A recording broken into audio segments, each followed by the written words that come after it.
Vamos a tratar el día de hoy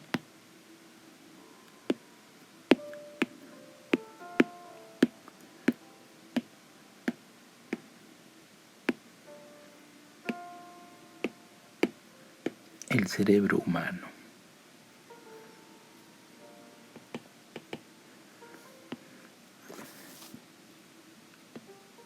Hemos visto anteriormente cómo Carl Sagan, en la estructura de su año cósmico, nos decía que el 31 de diciembre a las 11:59 p.m.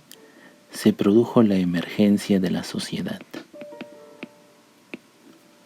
envolviendo al ser humano moderno. Nos decía también que el 26 de diciembre emergían los seres vivos con cerebro.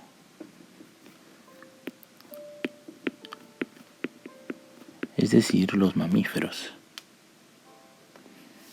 Usualmente, cuando se ha querido dar cuenta del ser humano,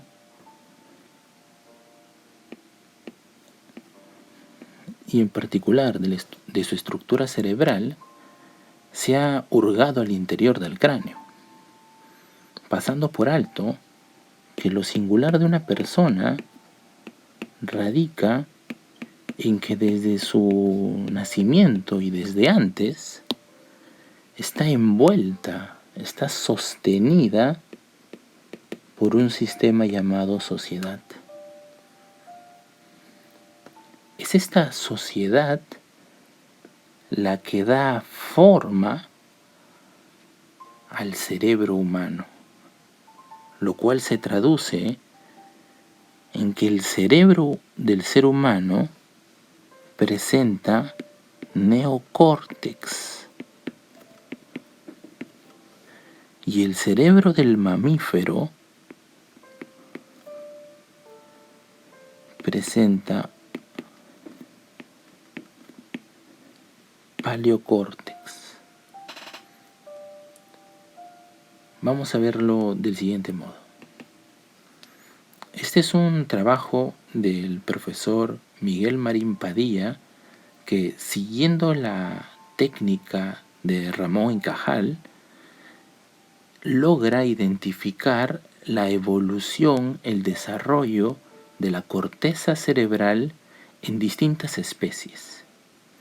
Como se puede ver, la emergencia de los mamíferos se estructura sobre la base de esta complejización cada vez mayor de la forma como se organiza la corteza cerebral. Se puede ver en esta imagen a las neuronas, esas que tienen forma de triángulo, son las neuronas piramidales, son neuronas propias de la corteza cerebral, y cómo a lo largo de la evolución, desde los insectívoros, desde los roedores, desde los carnívoros, los primates y los humanos, a lo largo de este proceso, esta corteza cerebral se va haciendo cada vez más compleja. Y en el caso específico de los humanos, la presencia de más láminas, más células ascendentes, y en particular, a decir de este autor, esa capa última que se llama P7, que se estructuraría luego del nacimiento del ser humano con la envolvencia propia que establece la sociedad. Desde los términos en los cuales estamos planteando las cosas, tendríamos que el cerebro de los mamíferos, desde los insectívoros hasta los primates, sería paleocórtex, mientras que el cerebro de los humanos sería neocórtex. Eso no debe llevar a pensar que solamente hay neocórtex en el cerebro humano. Para ver esto, empecemos por aquí. Lo que estamos mostrando es se podría decir el cerebro humano.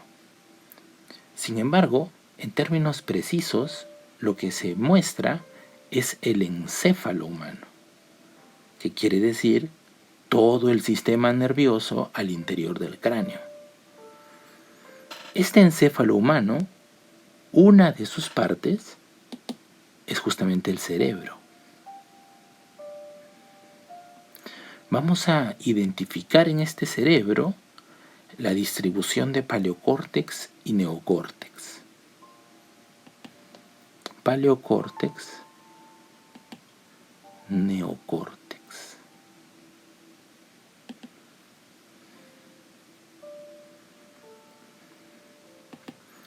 Ahora bien, el ser humano como persona, como sujeto histórico,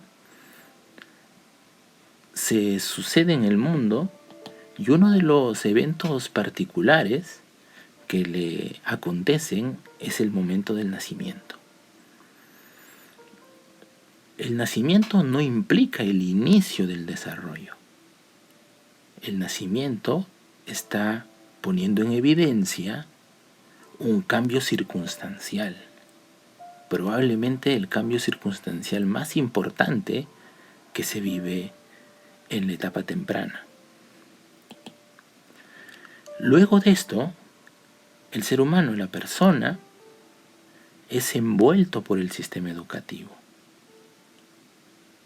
que hasta donde sabemos, institucionalmente se organiza como la educación inicial, primaria, secundaria y la educación superior.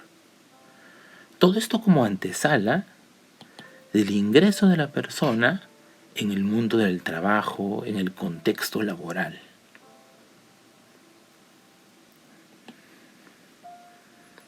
Lo particular del cerebro humano, además de esta constitución paleocórtex-neocórtex, es cómo este neocórtex va teniendo su propio desarrollo a lo largo del tránsito de la persona por el sistema educativo y por la sociedad misma.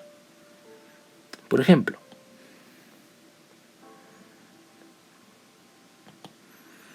ahí tenemos el neocórtex y ahí tenemos el paleocórtex.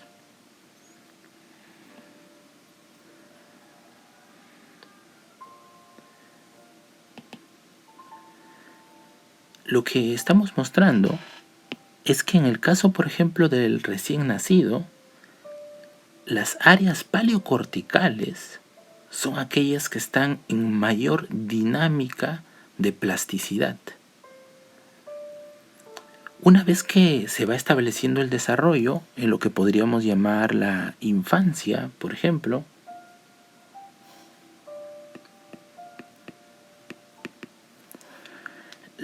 las zonas de mayor plasticidad son aquellas que están ubicadas en la región temporal anterior y frontal orbitaria.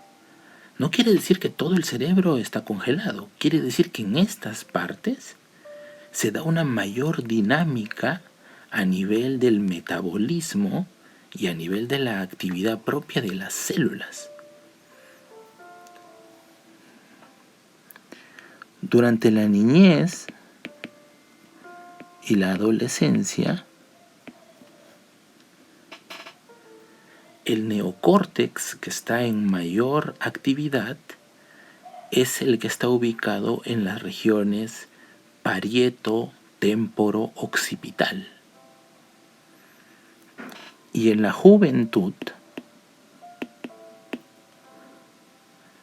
las zonas que están en mayor dinámica de desarrollo son aquellas que están ubicadas en las áreas frontales. Esta plasticidad dinámica muestra que luego del nacimiento el neocórtex va teniendo su propio desarrollo particular, que como hemos dicho, está determinado por la sociedad, esa estructura envolvente que nos recibe, nos cobija, nos sostiene cuando llegamos al mundo. Adicionalmente, en el caso del adulto,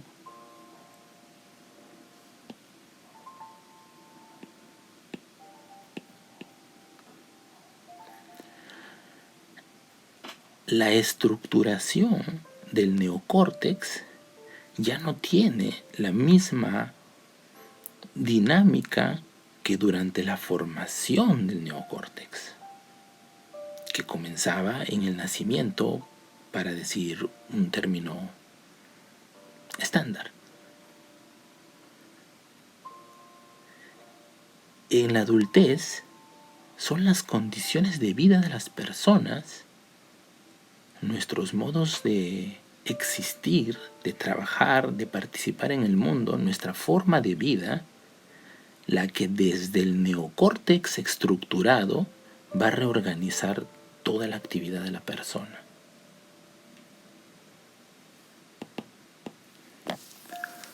En este sentido, podríamos decir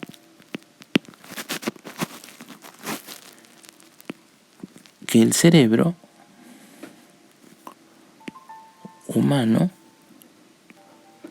nunca deja de estar en actividad.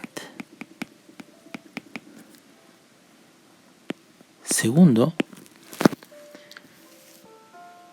que el tránsito por la infancia, la niñez, la adolescencia, la juventud, va marcando formas de estructurarse del neocórtex, lo cual refleja el modo como la persona experimenta el mundo. La activación en esta etapa, por ejemplo, está asociada con una vivencia afectiva de la realidad. En este momento vamos a encontrar una experimentación cognitiva. No quiere decir que un niño no muestre sus afectos. Quiere decir que un niño, a diferencia de un infante, vive la realidad cognitivamente en otro nivel, lo cual lo caracteriza, lo singulariza como niño. Pensemos, por ejemplo, en algún experimento que haga Piaget al momento de la conservación de la forma y de la masa. Y en el caso en particular de la juventud, esta organización centrada en las áreas frontales del neocórtex se traduce en un experimentar el mundo de modo conativo.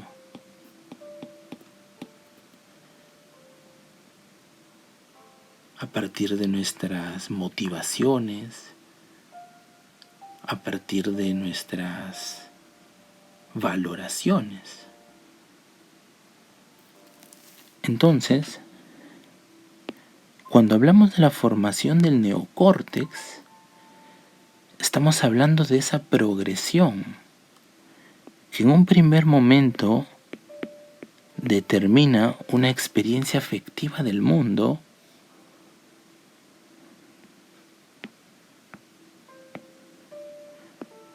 luego una experiencia cognitiva sin dejar de ser afectiva, y finalmente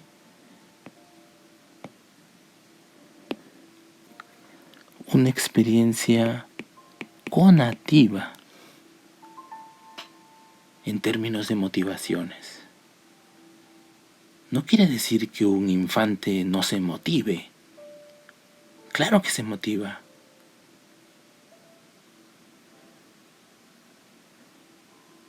Pero no podríamos hablar de una motivación en términos de responsabilidad, en términos de planificación de futuro. Es la progresión de la envolvencia que tiene la sociedad en las personas lo que va dando forma al neocórtex. Y para decirlo rápido, a este neocórtex también le podemos decir conciencia. Y recordarás que cuando explicábamos la vida, decíamos que los seres humanos eran sistemas conscientes, justamente porque tienen una conciencia que es el neocórtex. En ese sentido,